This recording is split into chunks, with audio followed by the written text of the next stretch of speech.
All right, joining me now is David Pyne to talk about NATO. President Trump is saying, you know what? I won't defend them.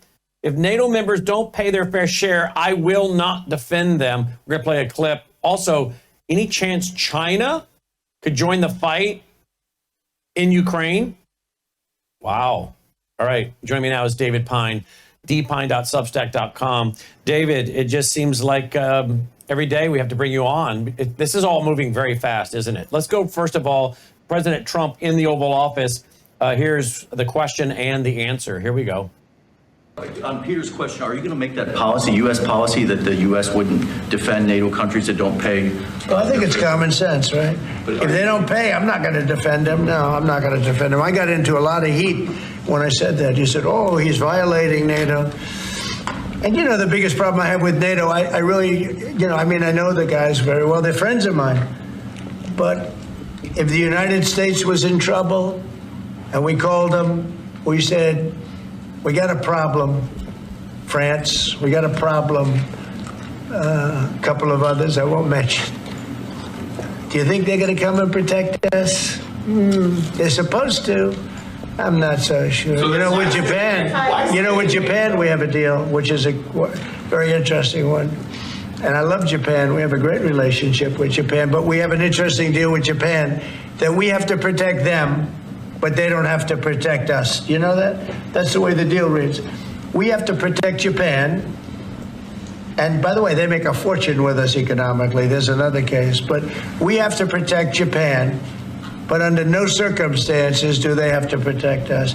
Wow, there you go. David, please respond to that. He's like, we're not going to go to the defense of NATO.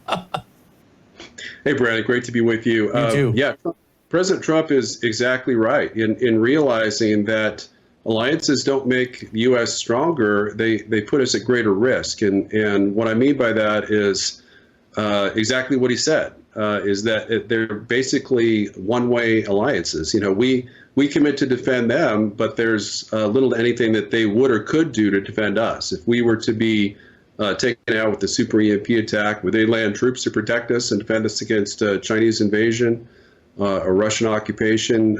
Chances are pretty much zero for that. Would they launch a suicidal war against Russia or China, like Britain and France, you know, launching nuclear missiles to try to defend us if we were unable to launch? I think the chance of that are pretty much zero. So Trump understands this clearly. He understands that NATO is really a millstone around America's neck, as I wrote in 2019, that threatens to drag us into a nuclear war with Russia that we don't even want. You know, obviously Trump is pursuing peace. He wants to avert World War III at all costs. But he's made this statement, and Kellogg has clarified it, that the U.S. will only defend countries that spend above a certain level, which is about 2%. You know, so I think there's just a bare majority of countries in NATO that spend 2%. There are a bunch of countries that don't, and the ones that don't, he's saying very clearly he will not defend against Russian attack. All right, let's move on. Thank you for that, David. Let's move on to an article here. Oh, I posted it at worldviewreport.com. Meloni, this is the Prime Minister of Italy, just for reminders for everybody, giving Ukraine NATO security without membership. So let's make NATO, let's give them security, but not make them a member. How is that going to set with Putin, David? Well, this is exactly what Zelensky said back in around March or April of 2022. I have interviews of him saying he understands that Ukraine will never be allowed to join NATO, but he wants security guarantees that are Article 5 like, you know, essentially committing the same thing, but not under the name of NATO. And I don't think he's been able to really achieve that. He has security guarantees from 28 different countries, including the United States, of course, with our 10-year agreement, as well as Britain with their 100-year alliance. And probably Britain would be the most likely to follow through with that. But they basically said they won't defend Ukraine unless the U.S. backs them up, and that's what Trump is saying. He views NATO as just kind of a drain on U.S. resources, much much like he believes that our 300+ billion in aid to Ukraine has been a drain, and he pointed that out during the presidential address, and no Republicans clapped when he talked about the fact that we've given $300 billion to Ukraine. So that was a nice change. When Biden talked about it, a lot of neocons were all for it. But now Trump has made it clear that that is not in U.S. national security interest. Republicans are afraid to publicly support it. Let's look at what the president of France, Macron, is saying tonight. Here we go. La guerre en Ukraine dure maintenant depuis plus de 3 ans. Nous avons, dès le premier jour, décidé de soutenir l'Ukraine et de sanctionner la Russie. Et nous avons bien fait. Car c'est non seulement le peuple ukrainien qui lutte avec courage pour sa liberté, mais c'est aussi notre sécurité qui est menacée. En effet, si un pays peut envahir impunément son voisin en Europe, alors personne ne peut plus être sûr de rien. Et c'est la loi du plus fort qui s'applique. Et la paix ne peut plus être garantie sur notre continent même. L'histoire nous l'a enseigné. Au-delà de l'Ukraine, la menace russe est là et touche les pays d'Europe, nous touche. La Russie a déjà fait du conflit ukrainien un conflit mondial. Elle a mobilisé sur notre continent des soldats nord-coréens, des équipements iraniens, tout en aidant ces pays à s'armer davantage. La Russie du président Poutine viole nos frontières pour assassiner des opposants, manipule les élections en Roumanie, en Moldavie. Elle organise des attaques numériques contre nos hôpitaux pour en bloquer le fonctionnement. La Russie tente de manipuler nos opinions avec des mensonges diffusés sur les réseaux sociaux. Et au fond, elle teste nos limites. Elle le fait dans les airs, en mer, dans l'espace et derrière nos écrans. Cette agressivité ne semble pas connaître de frontières. Et la Russie, dans le même temps, continue de se réarmer, dépensant plus de 40% de son budget à cette fin. D'ici 2030, elle prévoit d'encore accroître son armée, d'avoir 300 000 soldats supplémentaires, 3 000 chars, 300 avions de chasse de plus. Qui peut donc croire, dans ce contexte, que la Russie d'aujourd'hui s'arrêtera à l'Ukraine? La Russie est devenue, au moment où je vous parle et pour les années à venir, une menace pour la France et pour l'Europe. Je le regrette très profondément. Et je suis convaincu qu'à long terme, la paix se fera sur notre continent avec une Russie redevenue apaisée et pacifique. Mais la situation que je vous décris est celle-là et nous devons faire avec. So there you go. I hope people were able to keep up with the dialogue on the bottom of the screen. So we got to worry. Russia wants to invade France. And I think the whole point there was that basically Russia needs to be weakened. Is that what he was really trying to say? Otherwise, they're a threat? It was, yeah. And he's saying he wants this war, proxy war against Russia being fought by NATO to continue in perpetuity. And, he thinks that's going to make Russia less Pacific. Are you kidding me? I mean, Russia has increased, it's more than doubled the size of its military budget. It's increased the size of its army by 3 times since the war began. It's producing tanks and other missiles and ammunition at Soviet-era levels. Soviet Union, of course, had nearly twice as many people, and its GDP was the 2nd largest in the world. Russia's is only the 4th largest. It used to be the 6th largest before the war, but the more we wage this proxy war against Russia, the stronger it gets economically and militarily. And what Macron notably left out is that it's NATO itself that's provoked this threat. If NATO had never expanded into Ukraine de facto in 2021, Russia would have invaded. If we hadn't launched the coup, Biden authorized coup that overthrew their democratically elected president Viktor Yanukovych in February of 2014, Ukraine would still possess 100% of its territory. Russia would still be a collaborative trading partner. So, what Trump is trying to do here is he's trying to do a Russian reset, but it's not just a, kind of a fake Russian reset that Obama and Hillary tried in 2009 to 2011.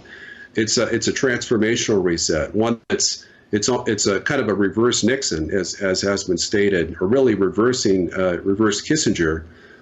In that instead of trying to form an entente with communist China against the Soviet Union, he's trying to form a strategic partnership with Russia that would neutralize their military alliance with China and weaken it thereby, and also to pull Russia and India out of BRICS reportedly. So towards that end, he's also kind of pulling away from NATO. Reportedly, the Trump administration is trying to persuade the UK or France to take over the military, the Supreme Allied Commander position in NATO, whereas that's been U.S. led for the last 75 plus years. So that's a big deal, and that seems to indicate that he's likely to, do a phased withdrawal of all U.S. ground troops from Europe over the next couple of years. Let's go to this headline. China seems to want to send its military to war against Ukraine to gain experience. Is this a true report, a false report? What do you know, David? I think it's a true report. This was put out by a Ukrainian intelligence agency. It seems unlikely that they would want to put that out there because it would increase the stakes for continuing the war against Russia. If they, this is something that would urge caution, urge an end to the war, even if it entails major Ukrainian and European sacrifices on the west side. So, essentially, what China is considering is, sending probably a division-sized force to fight, in Ukraine if, in fact, the peace talks fail. That is, if the Trump administration insists on, terms that are unrealistic, that Russia can't accept, then China will offer its military assistance. It's already been providing, a large number of weapons, massive military industrial support on the scale of Lend-Lease that we provided the Soviet Union during World War II. So it's essentially already kind of fighting almost to the same extent that NATO is fighting a proxy war against Russia. So, China really is proving its importance as a Russian military ally, and it's going to take a lot for us to pry them away from China. But it starts with this peace deal. It starts with a phased withdrawal of all European troops or U.S. troops from Eastern Europe. Various other confidence building measures, economic cooperation, massive U.S. investment in Russia, technological, cooperation, perhaps even a joint missile defense shield. There's the number of things that we could cooperate with Russia on, are practically endless. Anything else we should know before we let you go tonight, David? Those are the key items that I want to discuss. There's one more breaking news item, is that 4 senior Trump officials have been interviewing Ukrainian opposition leaders to take Zelensky's place. So while Witkoff is claiming that Trump is not interested in replacing Zelensky at this time, in fact, he's doing exactly that behind the scenes, trying to see if a Ukrainian opposition leader will step up and try to announce their candidacy to run against Zelensky. And Yulia Tymoshenko, is one of the opposition party leaders. She's a former Ukrainian prime minister. The mayor of Kyiv was also discussed. Zelensky, General Zelensky, is now ambassador to the UK. I think he's would be a poor choice. He seems to be as dense as Zelensky is. So this is encouraging. That he's really going against the popular grain that Zelensky is some type of new Churchill. In fact, he's more of kind of a new Hitler in terms of committing national suicide for Ukraine, and that's why it's imperative that he be removed as soon as possible from Ukraine's leadership. So one of the headlines tonight is that the Trump administration is interviewing replacements for Zelensky. That's right. Yep, that's breaking news I read a few hours ago. And where do you think we're going to come down with the minerals, the mineral rights deal, and getting some of our billions back?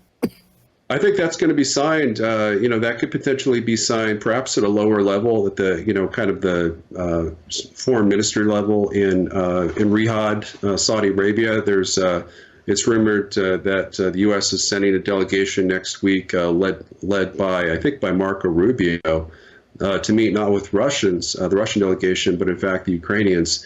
And I don't really see the purpose of doing that, because any terms that we negotiate with Ukraine, are extremely unlikely to be accepted by Russia, which is the victorious power in this war. So it really doesn't accomplish anything.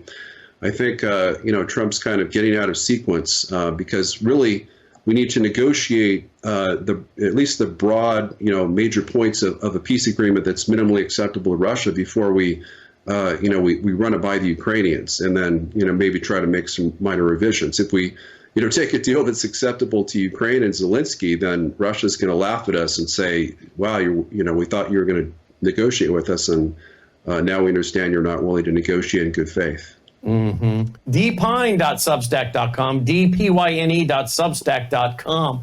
He's also the president of the EMP Task Force. That's emptaskforce.us, emptaskforce.us, or again, for his Substack, dpyne.substack.com. David, as always, thank you for your briefing our audience. Thanks so much, Brandon. Always a pleasure. You too, my friend. David Pyne checking in. Check out his site, dpyne.substack.com.